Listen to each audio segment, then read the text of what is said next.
Jorge, la política exterior de Venezuela tiene la huella, la marca, la inspiración profunda del líder del proceso, el presidente Hugo Chávez. Y con el correr del tiempo se ha fortalecido. Es una política exterior que cada día tiene más músculo y más proyección universal, ¿no? No vamos a teorizar sobre eso, ¿no? Lo digo porque en este momento ejerce la Cancillería una persona muy inteligente, con mucha capacidad, como es decir. Y la política exterior la conduce el jefe del Estado, presidente de la República. Pero tú como vicepresidente estás cumpliendo un papel importante y eso a mí me parece realmente significativo que sea así, ¿no? Una política del conjunto del gobierno, ¿no? Lo cual le da más fuerza. Tú has aparecido en una serie de episodios y quiero que hablaremos sobre ello. Por ejemplo, Esequibo. El Esequibo es un hueso atravesado en la garganta de los venezolanos, ¿no? Es una herida permanente, histórica. Y nos hemos encontrado con un gobierno en Guyana que trabaja a base de desplantes, de arrogancia, de desprecio hacia Venezuela incluso. Pero ahí está planteada la reclamación. ¿Cómo asumes tú el tema?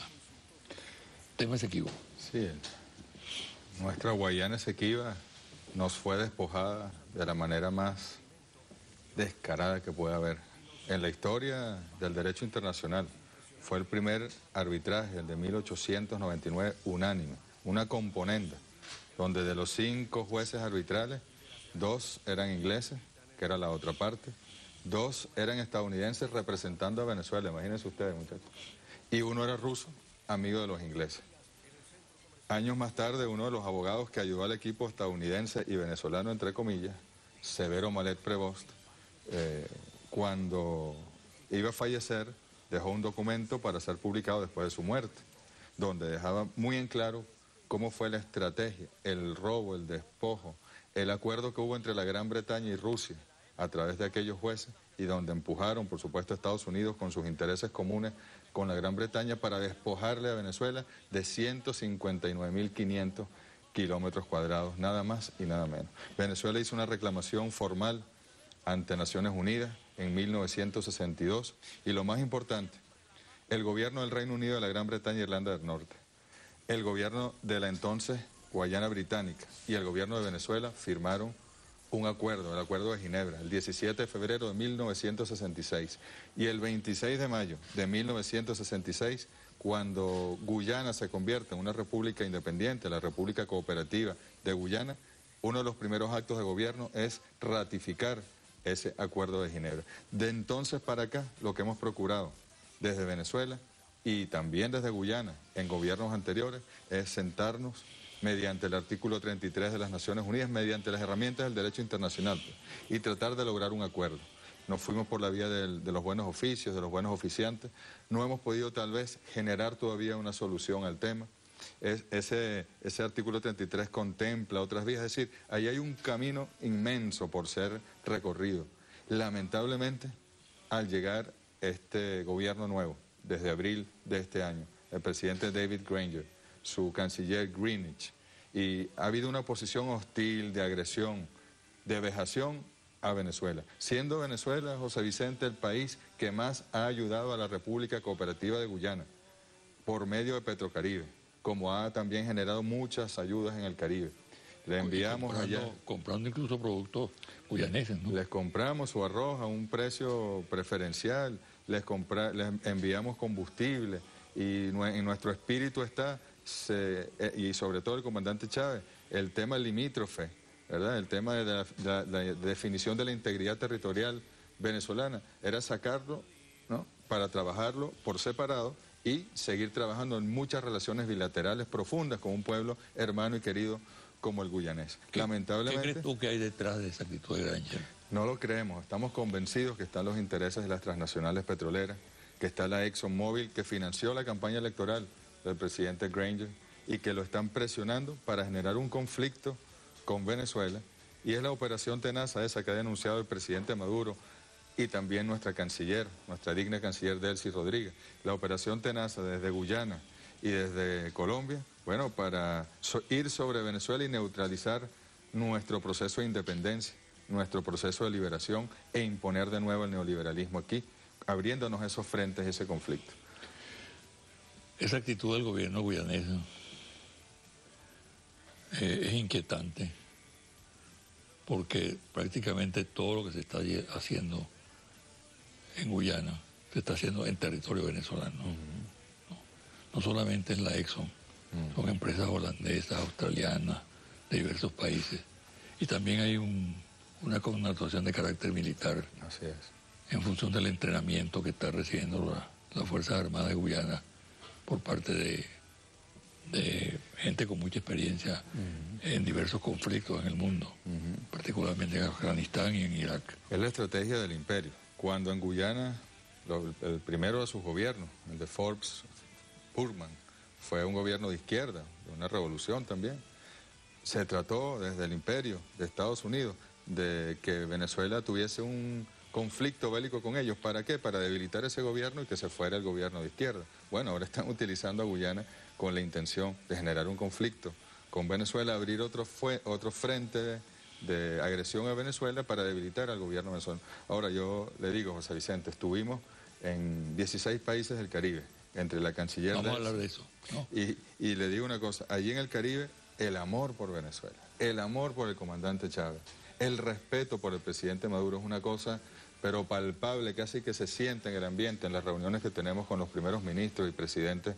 del Caribe, una cosa que de verdad nos impactó y nos emocionó, muy emotivo de verdad han sido las reuniones con el Caribe. Y ellos, si bien el CARICOM ha apoyado históricamente la posición de Guyana y el lado arbitral, siempre han dicho que si Venezuela y Guyana logran un acuerdo bajo el Acuerdo de Ginebra, valga la redundancia, distinto al que está vigente desde 1899, ellos reconocerán y se acogerán a ese nuevo orden que establezcan los dos países. Y están muy preocupados porque el presidente Granger no ha querido sentarse civilizadamente con el presidente Nicolás Maduro, ni el canciller con nuestra canciller, para llevar adelante esto por los caminos del derecho, por los caminos de la paz y la diplomacia bolivariana de paz que generó nuestro comandante Chávez y que llevó de la mano el presidente entonces canciller Nicolás Maduro.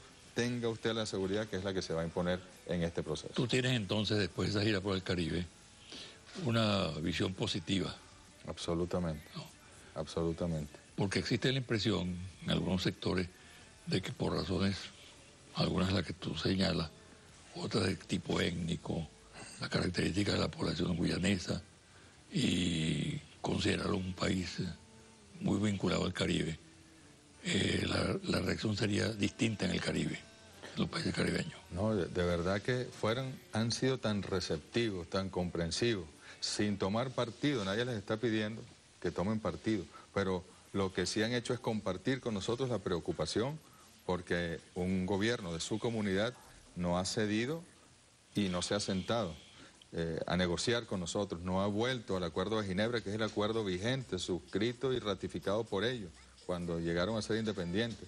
Y estamos seguros que el Caribe también, esa comunidad hermosa, nuestros hermanos que eran invisibles para nosotros antes del comandante Chávez, que Venezuela limitaba al norte con el Mar Caribe y no limitaba con, 10 países, 12 países con los que limitamos, hasta con Estados Unidos tenemos frontera a través de Puerto Rico, en la frontera más norte, gracias a Isla de Aves. Bueno, tenemos la seguridad de que ellos también van a tomar las acciones para que se generen las condiciones para, con la diplomacia de la paz, sentarnos y reencauzar por la vía diplomática, pacífica y del derecho internacional esta disputa histórica con Guyana, que tendrá que resolverse, pero se resolverá solo si los dos países estamos de acuerdo en las soluciones propuestas. Tú también has estado en la frontera con Colombia, ¿no? Vamos a decir, la frontera caliente, el laberinto de esa frontera, ¿no? ¿Qué impresión sacas Primero, del efecto de la política de Venezuela y por consiguiente del presidente Maduro, ¿no?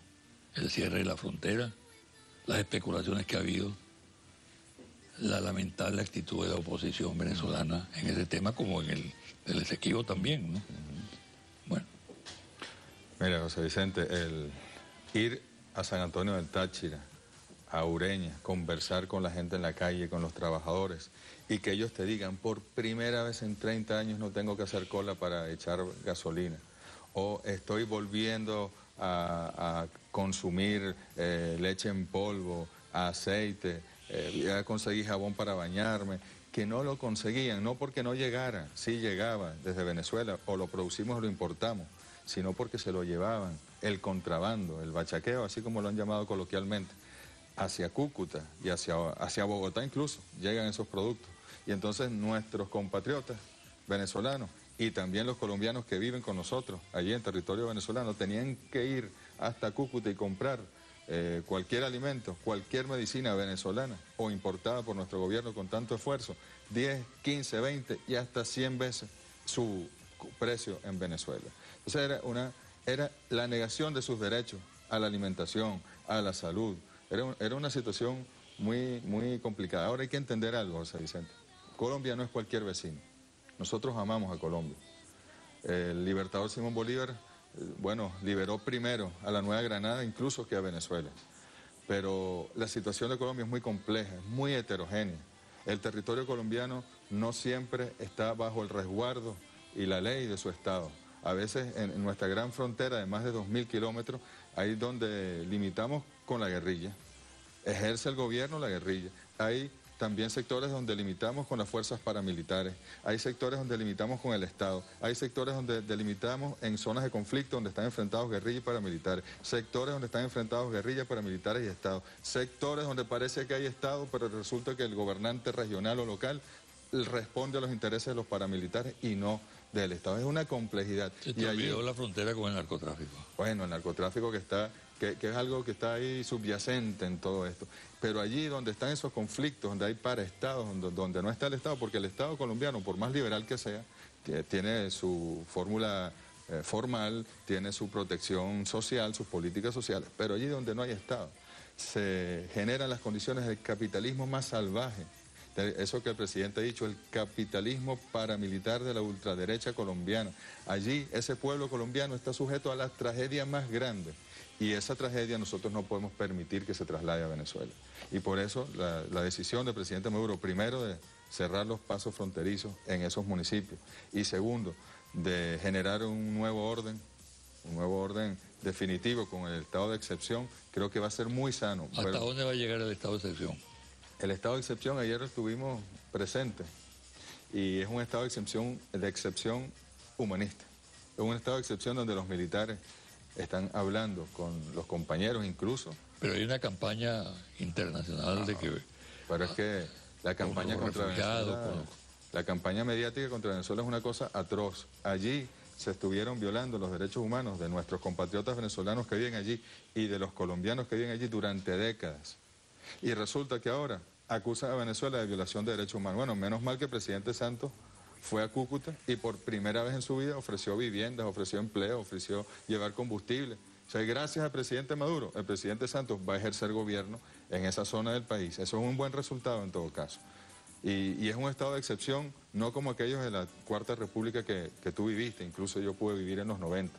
De temor, de no poder salir, de toque de queda, de allanamientos, no. Es un estado de excepción para regularizar, para equilibrar. Hemos arrancado un registro económico productivo en primera instancia, después va a ser social, sobre la familia, su vivienda, su condición de vida, su empleo, incluso de servicios e infraestructura, para poder generar nuevas condiciones en la frontera venezolana. El Procurador General de Colombia ha anunciado que va a llevar ante la Corte Penal Internacional a Venezuela por delitos de lesa humanidad. Bueno, eso es un actor, seguramente está muy vinculado con Álvaro Uribe Vélez para decir semejante cosa.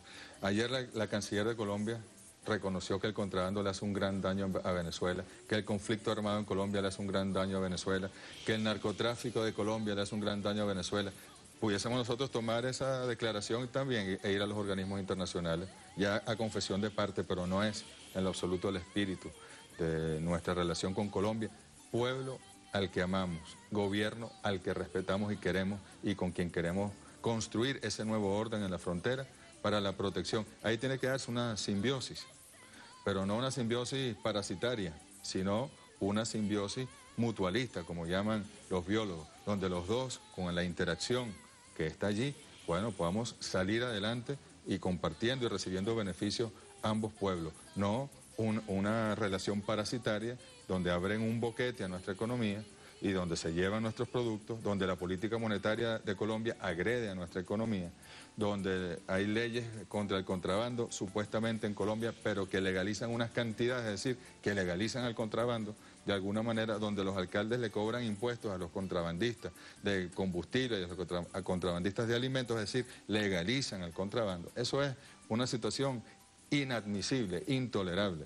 Y para proteger al pueblo de Venezuela, no solo el de Táchira, ni de otra frontera cuando se toman las acciones allí, sino al pueblo de Venezuela todo, el presidente Nicolás Maduro con mucha dignidad y firmeza tomó las decisiones que tenía que tomar, son decisiones irreversibles. Cuando la frontera se vuelva a abrir, será bajo nuevos códigos. Es difícil también, José Vicente, son los dos modelos una vez más expresados ahora desde un punto de vista de países vecinos. Es el modelo capitalista de Colombia, con un TLC con los Estados Unidos, donde hay un gran desempleo, donde no hay acceso a la salud si no paga, la educación es paga. Yo he visto las señoras pasando a hacerse su diálisis durante estos días en Venezuela. He visto los señores yendo a hacerse sus tratamientos de quimioterapia en Venezuela y nosotros le abrimos las puertas para que lo hagan, porque si tuviesen que hacérselo en Colombia, seguramente se morirían, porque no hay acceso para ello. Y aquí en Venezuela estamos protegiendo al pueblo, estamos consolidando nuestro sistema socialista. Nosotros no vamos ni a privatizar la salud en la frontera, ni a privatizar la educación, ni vamos a poner los precios de los alimentos y el combustible a nivel internacional para que no haya contrabando. No, nosotros vamos a seguir protegiendo al pueblo de Venezuela todo y al pueblo del Táchira y del Zulia y del Apure y de Amazonas en particular, pero jamás vamos a permitir nosotros que estas condiciones nos hagan retrogradar o retroceder en la disposición de construir un sistema de protección del pueblo, que fue la orden que nos dejó el comandante Hugo Chávez. Tú hablas con mucho énfasis, pones el acento en lo positivo. Eso significa que tú eres verdaderamente optimista en cuanto al futuro. Absolutamente, absolutamente, José Vicente, hemos avanzado mucho. Hay quienes han hecho un gran esfuerzo para que el pueblo se desmoralice, se frustre, para que no veamos lo logrado.